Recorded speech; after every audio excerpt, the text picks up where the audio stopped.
Hello and welcome to week one of Art 375 Art, Activism, and Social Movements. I'll be your professor, Doug Waterfield. I hope you enjoy it. I want you to learn something in this class, but I also want you to have a good time. So buckle up. Here we go. So, what exactly is activist art? It's art with an agenda. Art that doesn't just sit on a wall, it gets involved. Activist art is created to support political or social change. It speaks up. It raises awareness about injustice, challenges dominant narratives, and pushes us to think or act differently. You'll often find it outside traditional museums, in the streets, on social media, at protests. Murals, posters, performances, memes, even a sidewalk chalk message can count. The goal? Not beauty, not profit, but impact. Activist art reminds us that creativity isn't just expressive, it can be disruptive. And that's the point. Let's start with a punch in the face, visually anyway. This is Barbara Kruger's Untitled Your Body is a Battleground, made in 1989 for the Women's March on Washington in support of reproductive rights. The message is clear, the design is confrontational. Red, black, and white, colors you'd find in propaganda or advertising, used to turn the system's own visual language against itself. Kruger combines mass media aesthetics with feminist critique. The face is split, one side positive, one side negative, suggesting a literal battleground between how women are portrayed and how they experience their own bodies. This is activist art doing its job, speaking plainly, publicly, and urgently. It's not subtle, it doesn't have to be. Kruger didn't paint this on canvas. It was printed on posters and glued on walls all across different cities. It was a protest tool first, a gallery piece second. That's one thing we'll return to again and again in this class. Activist art is often temporary, public, and confrontational, meant to stir action, not just hang on a wall. So, why does any of this matter? Why are we talking about art in the context of activism at all? Because images shape culture. They influence what we see and what we ignore and what we remember. Artists had the unique ability to cut through the noise, especially when they're amplifying voices and stories that are often left out of the mainstream. Some people make art to make a point. Others attack art that's already been made for the same reason. Art can be a witness. It can document injustice when no one else is paying attention. It can build solidarity across borders, generations, and movements. And maybe most importantly, it can offer us a different way to see the world, not just as it is, but as it could be.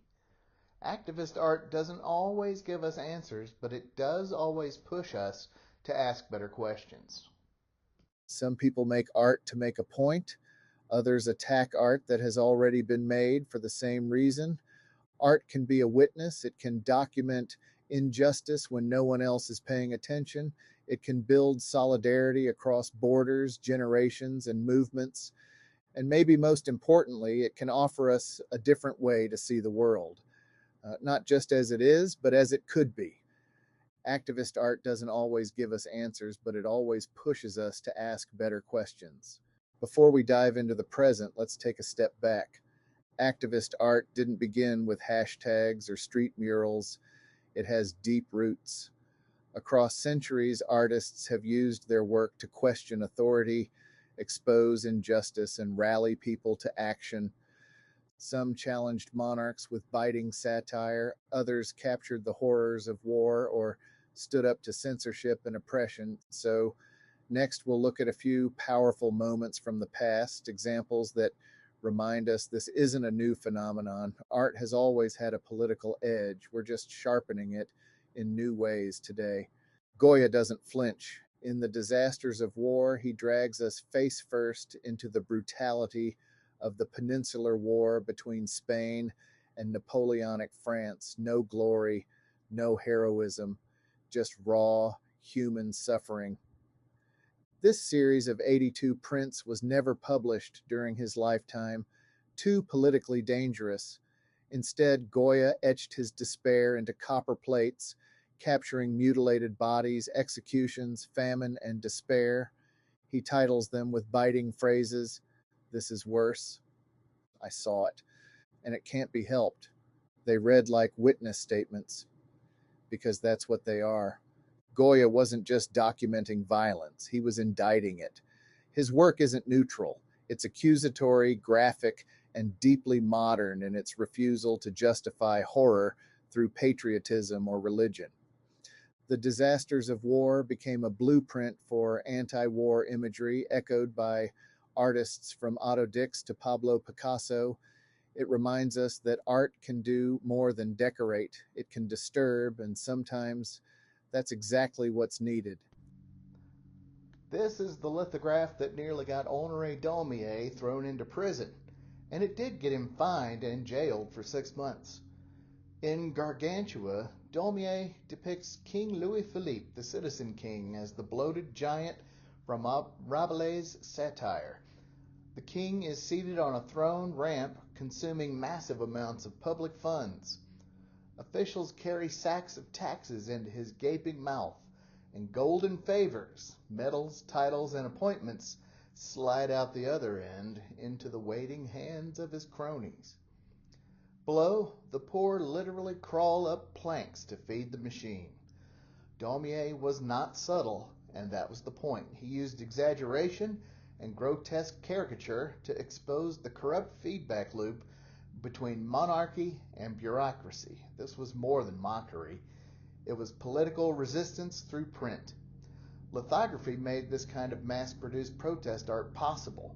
Gargantua wasn't meant for galleries, it was meant for the people, and the king took it personally. This painting may look like an historical record, but it's really a political indictment. Manet depicts the 1867 firing squad execution of Maximilian I of Mexico, who was an Austrian noble propped up by French forces during Napoleon III's failed colonial venture. When French troops withdrew, Maximilian was abandoned and captured by Mexican Republicans. He was shot by order of President Benito Juarez. But this painting isn't just about Mexico, it's a direct critique of France's imperial arrogance. Manet places blame subtly but clearly. One of the soldiers looks suspiciously like Napoleon III. The work was so controversial that French authorities suppressed its public display. Manet had to make multiple versions, and even then it was rarely shown in his lifetime. Stylistically, he echoes Goya's 3rd of May, 1808, but instead of martyrdom, we get detachment. The executioners are casual and anonymous. There's no drama, just cold mechanical death. It's a modern take on political violence, impersonal, systemic, and haunting. Want to see what modern activist art looks like when it hits the gas? Well, here you go. Shepard Fairey's Hope poster took a street art vibe and slapped it on the national stage. It became the face of optimism in 2008 and a case study in copyright law shortly after. Pussy Riot? Punk rock meets protest. They literally screamed at Putin in a church and went to prison for it. Now that's commitment. And IYY? He turned surveillance into sculpture, censorship into conceptual art, and makes sure that you never look at porcelain sunflower seeds the same way again. These aren't just artists, they're cultural agitators, and they are still rewriting the rules. Street artist, graphic designer, and activist Shepard Fairey created this visionary portrait of then Senator Barack Obama in 2008 as a form of grassroots activism to support Obama's first presidential campaign. Fairey based the work on an Associated Press photograph by Manny Garcia, which he transformed with his signature high-contrast stencil technique inspired by the political message and bold graphics of Soviet socialist realism. First disseminated as a street poster, the image was later used to create thousands of stickers and t-shirts and was widely circulated online. Emblazoned with the word hope and featuring reds and blues that complement the campaign logo designed by Saul Cinder, Ferry's portrait was quickly adopted as the official image of Obama's 2008 presidential campaign. New Yorker art critic Peter Scheidel called the poster the most efficacious American political illustration since Uncle Sam Wants You. Pussy Riot is a Russian feminist punk art collective known for blending music, protest, and performance art in bold, confrontational ways. Emerging in 2011, they gained global attention with guerrilla performances in public spaces, often unannounced, often illegal. Their most infamous act took place in Moscow's Cathedral of Christ the Savior in 2012, where they performed a, quote, punk prayer criticizing Putin and the Orthodox Church. Several members were arrested and sentenced to prison, transforming the group from a fringe art punk collective into international symbols of resistance. Pussy Riot's work critiques authoritarianism, sexism, and state-sanctioned religion using DIY aesthetics, anonymity, and spectacle. They're not just musicians or protesters, they're artists who weaponize disruption itself.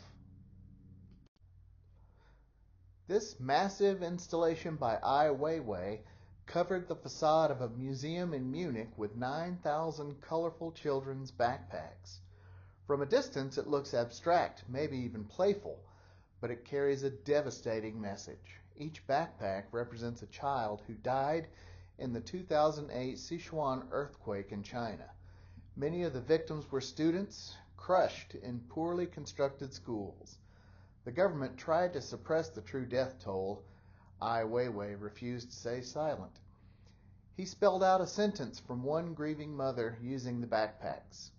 She lived happily on this earth for 7 years. It's haunting, personal, and entirely public. This is protest as art and art as accountability. Remembering challenges us to consider who gets remembered, who gets silenced, and can grief itself become a form of resistance? Ai Weiwei has the answer. Artists have long taken on the role of witness, documenting human suffering, injustice, and resistance. Jacob Lawrence chronicled the Great Migration, capturing the hope and hardship of black Americans moving north in search of a better life. Kathy Kollwitz portrayed the toll of poverty and war in stark, emotional works that spoke for those who had no voice. In these roles, the artist becomes a kind of cultural record keeper, preserving stories that are often erased or ignored by official history. Following the catastrophe of World War I, German artist Kata Kollwitz produced a portfolio of 7 woodcuts entitled War in 1923 at the height of the pacifist movement in Germany. Using generalized figures of mothers, widows, young soldier volunteers, and grieving parents, the prints focused on the pain and sorrow of those left behind. Kollwitz was particularly sensitive to the grief of mothers, having lost her own son, Peter, in the early months of the war. The Mothers, part of the war portfolio, shows a group of women locked into a solid sculptural mass that forms a protective barrier for the infant held by one and the 2 children who peer out between their mother's skirts, though implying that mothers will stand together to prevent their children from marching off to future wars. The women are defensive and anxious. The woodcut evokes the sacrifice and suffering of German mothers who sent their sons off to war for their country's honor and now fear losing the flower of the next generation to future militarist adventures. This is The Library by Jacob Lawrence, painted in 1960. Lawrence was known for using bold colors and simplified shapes to tell stories about Black life in America, past and present. Here, we see a quiet room filled with Black figures reading, studying, and thinking. It's a peaceful, almost sacred space. And that's important because during the Civil Rights era, libraries weren't always accessible to everyone. Public facilities were still segregated in many parts of the U.S. So this image is more than just people reading. It's about access to knowledge. It's about empowerment. Lawrence shows us that literacy, education, and self study are forms of resistance. This isn't a protest scene, but it's still political. He's saying black minds matter and that ideas, once absorbed, can't be segregated. Sometimes the sharpest tools in the activist's toolkit are funny. Artists like Honoré Daumier and George Groves wielded satire like a scalpel, exposing corruption, hypocrisy, and injustice through biting caricature. Satire works because it sneaks past our defenses. It doesn't shout, it smirks. And in that sideways glance or exaggerated nose, it delivers uncomfortable truths. Often, it provokes thought more effectively than rage ever could. This is Groz's The Pillars of Society from 1926. It's a brutal, satirical takedown of post-World War I German leadership. Painted during the unstable Weimar Republic era, Groz skewers politicians, clergy, the military, and the press, depicting them as bloated, blind, hypocritical, and corrupt. The figures are grotesque and absurd. One man has literal feces oozing from his head. Another brandishes a beer mug and sword while parroting nationalist slogans. Groz wasn't subtle, and that was the point. The painting is anti-fascist, anti-authoritarian, and anti-bullshit. It's protest art disguised as portraiture, and it helped define the sharp, cynical tone of the German Dada and New Objectivity movements. In Groz's world, the so-called pillars of society are crumbling under the weight of their own delusion. Political art isn't confined to galleries, and some of the loudest messages are spray-painted on brick. Graffiti and street art democratize the conversation. They show up in alleys, intersections, and underpasses where everyone can see them, not just the museum crowd. Artists like Banksy, JR, and countless local muralists use walls to talk back to power. These works bypass institutions and speak directly to the public, raw, unfiltered, and often unpermitted. One of the most famous street artists today is the UK's Banksy. His flower thrower, also known as Love is in the Air, is one of the most iconic pieces he's ever produced. It shows a masked protester in the classic pose of someone about to hurl a Molotov cocktail, but instead of a weapon, he's throwing a bouquet of flowers. Boom! Instant contradiction. Aggression and beauty collide in one image. The gesture is violent, but the payload is peaceful. This classic Banksy, subversive, simple, and sharp as hell. Created in the early 2000s and stenciled on a wall in Jerusalem, this piece takes on extra weight when viewed in the context of ongoing conflict. But it's also universal. It's about resistance, hope, and turning rage into something poetic. Banksy rarely speaks, but this image says plenty. Not all activist art shouts. Sometimes it stands in silence. It mourns. The AIDS memorial quilt, George Floyd murals, anti-gun installation projects, these are not just tributes, they're visual eulogies. They honor lives taken too soon. They create space for grief, and they ask, what now? In moments of public mourning, art gives communities a way to remember and a way to demand that it doesn't happen again. The AIDS memorial quilt isn't just an artwork, it's a massive collective act of mourning and protest. Started in 1987 by activist Cleve Jones, the quilt began with a few handmade panels to honor friends who had died of AIDS.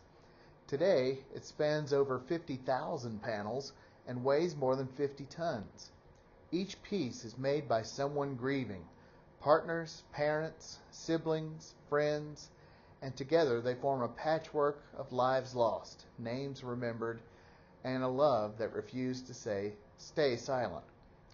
At a time when AIDS victims were being ignored, demonized, or forgotten, the quilt gave them visibility. It laid grief on the National Mall for the world to see.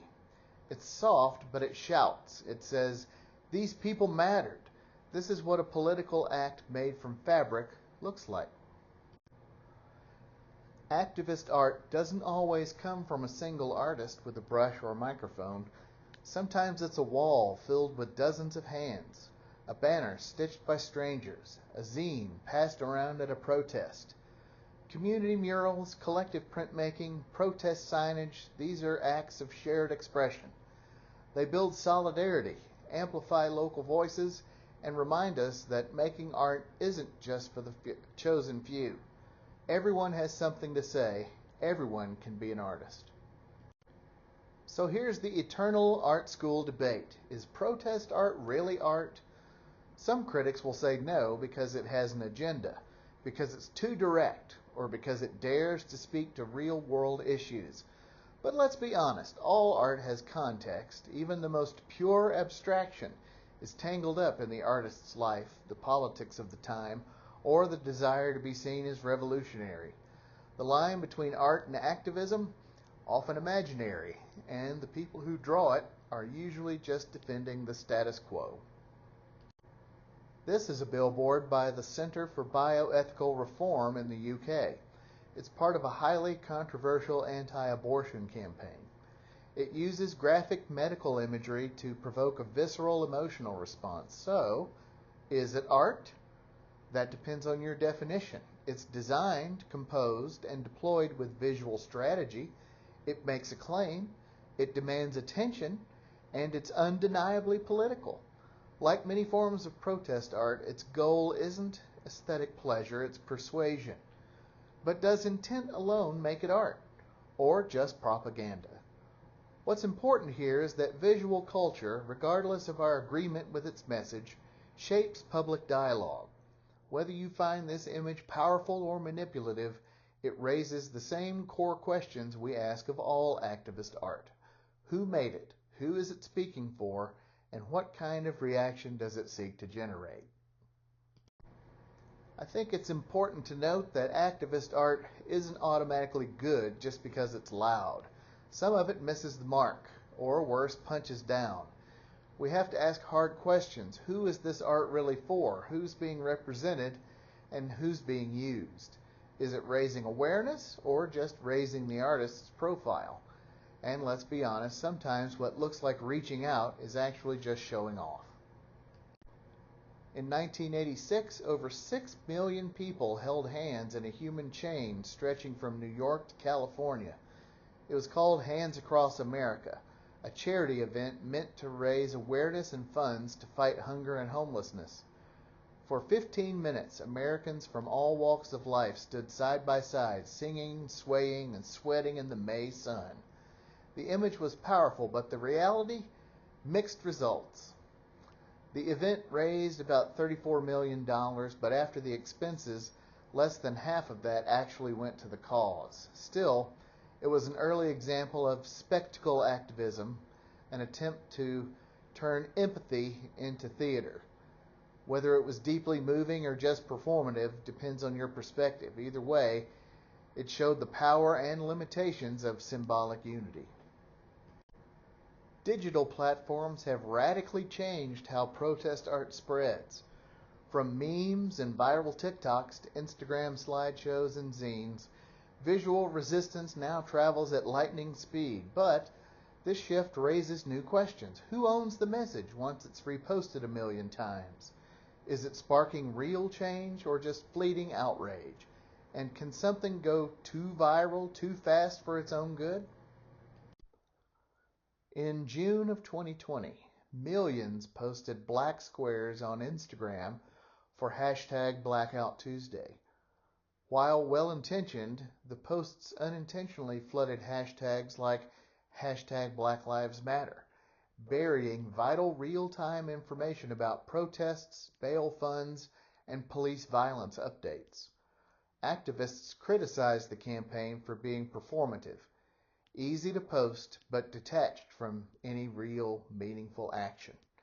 And isn't the bulk of social media that these days? It does not have to be. The lesson is that viral activism can indeed raise awareness, but it can also silence important voices, spread misinformation, or create a false sense of participation. The line between support and slacktivism isn't always clear. The intention of that black square from the hashtag Blackout Tuesday movement was to show solidarity with the Black Lives Matter movement. But the gesture quickly raised concerns. Did the symbol drown out real information? Was it just performative?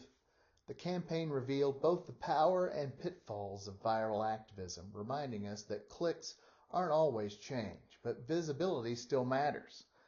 This street mural, painted in massive yellow block letters, is part of a wave of public artworks that also emerged during the 2020 Black Lives Matter protests. It takes over civic space, often right in the front of city buildings, as a literal and symbolic declaration of visibility. Is it art? Yes. It's public, performative, collaborative, and site-specific, but it's also a demand. It's a call for racial justice embedded directly into the urban landscape. These murals challenge the idea that art must hang in a gallery. They become part of the lived environment, forcing drivers, pedestrians, and viewers, even drone cameras, to engage with a message of urgency and equity. It's both memorial and protest, and it proves that activism doesn't have to be subtle in order to be powerful. So there you have it. Week 1 is in the books. Activist art, as you've seen, wears a lot of hats. It can shock, soothe, provoke, document, unite, or, in some cases, confuse you just enough to make you Google it later. And look, you don't have to make art to matter in this space. You're part of the dialogue just by asking, why does this image hit me like it does? So do that. Pay attention to what sticks in your head. Pay attention to what stirs something in you. This is the time in your life, for most of you at least, where you decide who you are and what you think. Art can be an integral part of that process if you allow it. That's not extra credit, that's the foundation. That's where the real work begins. I hope you enjoyed our lecture, and I'll see you next time.